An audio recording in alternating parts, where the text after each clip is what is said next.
കോഴിക്കോട് ബീച്ചിനെ കൂടുതൽ മനോഹരമാക്കാൻ vending market cum food street പദ്ധതി ആവിഷ്കരിച്ച് കോഴിക്കോട് കോർപ്പറേഷൻ 4,06,00,000 രൂപ ചിലവ് വരുന്ന പദ്ധതി ഒരു വർഷത്തിനകം പൂർത്തിയാക്കുമെന്ന് മേയർ ബീന ഫിലിപ്പ് പറഞ്ഞു. ഉന്തുവണ്ടികളെ പ്രത്യേകം ക്രമത്തിലാക്കുക, ഇവയിൽ നിന്നുള്ള മാലിന്യങ്ങൾ സംസ്കരിക്കുക, ശുചിത്വമുള്ള ഭക്ഷണം ഉറപ്പുവരുത്തുക എന്നിവയാണ് പദ്ധതിയുടെ ലക്ഷ്യമെന്ന് മേയർ ബീന ഫിലിപ്പ് വ്യക്തമാക്കി.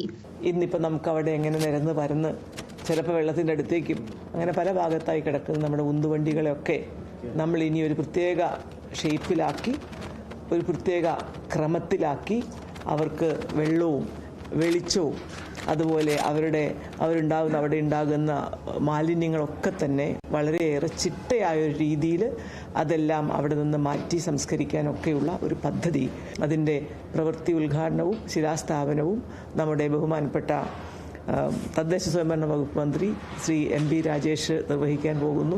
ബീച്ചിലെ വെൻഡിംഗ് മാർക്കറ്റ് കം ഫുഡ് സ്ട്രീറ്റിന്റെ ശിലാസ്ഥാപനവും പ്രവൃത്തി ഉദ്ഘാടനവും 26 വൈകുന്നേരം 6 മണിക്ക് തദ്ദേശ സ്വയംഭരണ മന്ത്രി എം.പി. രാജേഷ് നിർവഹിക്കും.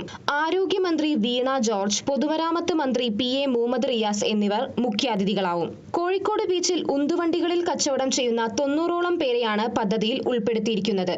Kerala vision news, Kozhikode.